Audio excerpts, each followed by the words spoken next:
ಇನ್ಸ್ಟೆಂಟಾಗಿ 15 ನಿಮಿಷದಲ್ಲಿ ಈ ಟೊಮ್ಯಾಟೊ ರೈಸನ್ನು ಮಾಡ್ಕೊಳ್ಬೋದು. ಯಾವುದೇ ಮಸಾಲೆಯನ್ನು ರುಬ್ಬೋದು ಬೇಡ, ಮಸಾಲೆಗಳನ್ನು ಹಾಕೋದು ಬೇಡ. ತುಂಬಾ ಇನ್ಸ್ಟೆಂಟಾಗಿ ಮತ್ತು ಟೇಸ್ಟಿಯಾದಂತಹ ಈ ಟೊಮ್ಯಾಟೊ ರೈಸನ್ನು ಮಾಡ್ಕೊಳ್ಬೋದು. ಹಾಯ್ ನಮಸ್ಕಾರ ಎಲ್ಲರಿಗೂ, ವೆಲ್ಕಮ್ ಟು ಮೈ ಚಾನಲ್. ಚಾನಲನ್ನು ಯಾರು ಹೊಸದಾಗಿ ನೋಡ್ತಾ ಇದ್ದೀರಾ, ಚಾನಲನ್ನು ಸಬ್ಸ್ಕ್ರೈಬ್ ಮಾಡ್ಕೊಳ್ಳಿ, ಬೆಲ್ಲೈಕನನ್ನು ಪ್ರೆಸ್ ಮಾಡ್ಕೊಳ್ಳಿ. 2 ಕಪ್ಪಷ್ಟು ಅಕ್ಕಿಯನ್ನು ತೊಗೊಂಡಿದ್ದೀನಿ. ಅಕ್ಕಿನ ನೀವು ಯಾವ್ದು ಬೇಕಾದರೂ ತೊಗೊಳ್ಬೋದು, ಬಾಸ್ಮತಿ ಅಕ್ಕಿ ಕೂಡ ಯೂಸ್ ಮಾಡ್ಕೊಳ್ಬೋದು. ಒಂದೆರಡು ಸಲ ವಾಶ್ ಮಾಡ್ಕೊಂಡ್ಬಿಟ್ಟು ಇದನ್ನು ನೆನೆಯೋದಕ್ಕೆ ಇಡ್ತಾ ಇದ್ದೀನಿ. ಈಗ ಒಗ್ಗರಣೆಗೆ ಒಂದು 4 ಟೇಬಲ್ ಸ್ಪೂನಷ್ಟು ಎಣ್ಣೆಯನ್ನು ಹಾಕ್ಕೊಂಡಿದ್ದೀನಿ. ಇದಕ್ಕೆ 1 ಟೇಬಲ್ ಸ್ಪೂನಷ್ಟು ಜೀರಿಗೆನ ಹಾಕ್ಕೊಂಡಿದ್ದೀನಿ. ಒಂದು ಕಟ್ ಮಾಡ್ಕೊಂಡಿರುವಂತಹ ಈರುಳ್ಳಿಯನ್ನು ಹಾಕ್ಕೊಳ್ತಾ ಇದ್ದೀನಿ. ಸ್ವಲ್ಪ ಇದನ್ನು ಫ್ರೈ ಮಾಡ್ಕೊಳ್ಬೇಕು, ಜಾಸ್ತಿ ಗೋಲ್ಡನ್ ಬ್ರೌನ್ ಕಲರ್ ಮಾಡ್ಕೊಳ್ಬೇಡಿ, ಈ ಥರ ಸ್ವಲ್ಪ ಸಾಫ್ಟ್ ಆದರೆ ಸಾಕು. ಇದಕ್ಕೆ ಈಗ ನಾನು ಕರಿಬೇವು ಸೊಪ್ಪನ್ನು ಹಾಕ್ಕೊಂಡಿದ್ದೀನಿ. ಒಂದು 3 ಮೆಣಸಿನ್ಕಾಯಿಯನ್ನು ನಡುಬರ್ಕ್ಲಿಂದ ಕಟ್ ಮಾಡಿ ಹಾಕ್ಕೊಂಡಿದ್ದೀನಿ. ಈಗ ನಾನು 1 ಟೇಬಲ್ ಸ್ಪೂನಷ್ಟು ಶುಂಠಿ ಬೆಳ್ಳುಳ್ಳಿ ಪೇಸ್ಟನ್ನು ಹಾಕ್ಕೊಂಡ್ಬಿಟ್ಟು ಸ್ವಲ್ಪ ಹಸಿ ವಾಸನೆ ಹೋಗೋವರೆಗೂ ಇದನ್ನು ಕೂಡ ಫ್ರೈ ಮಾಡ್ಕೊತಾ ಇದ್ದೀನಿ. ಒಂದೆರಡು ಸೆಕೆಂಡ್ ಫ್ರೈ ಮಾಡ್ಕೊಳ್ಳಿ. ಇದಕ್ಕೆ ಈಗ ನಾನು 2 ದೊಡ್ಡ ಟೊಮ್ಯಾಟೊ ಹಣ್ಣನ್ನು ತೊಗೊಂಡಿದ್ದೆ, ಇದನ್ನು ಸಣ್ಣ ಕಟ್ ಮಾಡ್ಕೊಂಡ್ಬಿಟ್ಟು ಹಾಕ್ಕೋತಾ ಇದ್ದೀನಿ. ಟೊಮ್ಯಾಟೊ ಹಣ್ಣಿನಿಂದಲೇ ಫ್ಲೇವರ್ ಬರುತ್ತೆ ಈ ಅನ್ನಕ್ಕೆ, ಅದಕ್ಕಾಗಿ ಸ್ವಲ್ಪ ಜಾಸ್ತಿನೇ ಟೊಮ್ಯಾಟೊ ಹಣ್ಣನ್ನು ಹಾಕ್ಕೊಳ್ಳಿ. ಈಗ ಇದನ್ನು ಸ್ವಲ್ಪ ಸಾಫ್ಟ್ ಆಗೋವರೆಗೂ ಫ್ರೈ ಮಾಡ್ಕೊತಾ ಇದ್ದೀನಿ. ಇದಕ್ಕೆ ಈಗ ನಾನು ಮಸಾಲೆಗಳನ್ನು ಹಾಕ್ಕೋತಾ ಇದ್ದೀನಿ. ಅರ್ಧ ಟೇಬಲ್ ಸ್ಪೂನಷ್ಟು ನಾನು ಅರಿಶಿಣದ ಪುಡಿಯನ್ನು ಹಾಕ್ಕೊಂಡಿದ್ದೀನಿ. 1 ಟೇಬಲ್ ಸ್ಪೂನಷ್ಟು ನಾನಿಲ್ಲಿ ಧನಿಯಾ ಪೌಡರ್ನ ಹಾಕ್ಕೊಂಡಿದ್ದೀನಿ. 1 ಟೇಬಲ್ ಸ್ಪೂನಷ್ಟು ಖಾರದ ಪುಡಿಯನ್ನು ಹಾಕ್ಕೊಂಡಿದ್ದೀನಿ.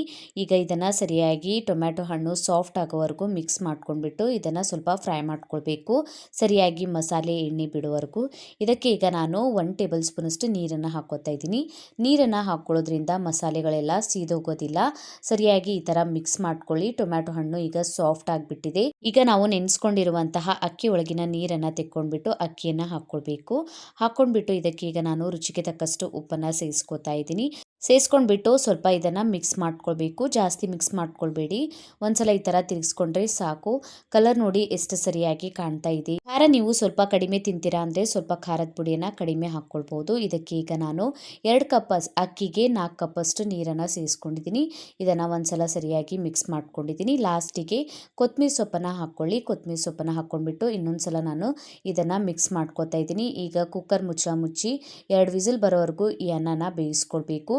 ಬೇಗ ಆಗುತ್ತೆ ಕುಕ್ಕರ್ನಲ್ಲಿ ಮಾಡಿಕೊಂಡ್ರೆ. ಈಗ 2 ವಿಸಿಲ್ ಆಗಿದ್ಮೇಲೆ ಕುಕ್ಕರ್ ಪೂರ್ತಿಯಾಗಿ ತಣ್ಣಗಾಗಿದ್ಮೇಲೆ ಇದನ್ನು ತೆಕ್ಕೊಳ್ಬೇಕು. ನೋಡಿ ಎಷ್ಟು ಸರಿಯಾಗಿ ಕಲರ್ ಕಾಣ್ತಾ ಇದೆ ಅಂತ. ಇದನ್ನು ಸರಿಯಾಗಿ ಮಿಕ್ಸ್ ಮಾಡ್ಕೊಂಡ್ಬಿಟ್ಟು ಬಿಸಿ ಬಿಸಿಯಾಗಿ ಹಾಗೆ ತಿನ್ಕೊಳ್ಳಿ, ತುಂಬಾ ಟೇಸ್ಟಿಯಾಗಿರುತ್ತೆ.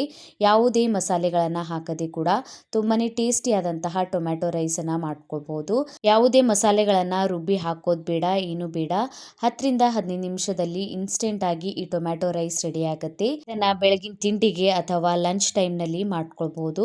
ತುಂಬಾ ಸಿಂಪಲ್ ಆಗಿದೆ ರೆಸಿಪಿ. ನೀವು ಟ್ರೈ ಮಾಡಿಲ್ಲ ಅಂದರೆ ಒಂದ್ಸಲ ಈ ರೀತಿಯಲ್ಲಿ ಟ್ರೈ ಮಾಡಿ ನೋಡಿ, ಕಮೆಂಟ್ ಒಳಗೆ ತಿಳಿಸಿ ವಿಡಿಯೋ ಹೇಗೆ ಅನ್ನಿಸ್ತಂತ. ವಿಡಿಯೋ ಇಷ್ಟ ಆಗಿತ್ತಂದರೆ ವಿಡಿಯೋಗೊಂದು ಲೈಕ್ ಮಾಡಿ, ಫ್ಯಾಮಿಲಿ ಮತ್ತು ಫ್ರೆಂಡ್ಸ್ ಜೊತೆ ಶೇರ್ ಮಾಡ್ಕೊಳ್ಳಿ. ಇದೇ ರೀತಿಯ ವೀಡಿಯೋಸನ್ನು ನೋಡೋಕೆ ಚಾನಲನ್ನು ಸಬ್ಸ್ಕ್ರೈಬ್ ಮಾಡ್ಕೊಳ್ಳಿ. ಇನ್ಸ್ಟಾಗ್ರಾಮ್ ಫೇಸ್ಬುಕ್ ಪೇಜಿಗೂ ಫಾಲೋ ಮಾಡ್ಕೊಳ್ಳಿ.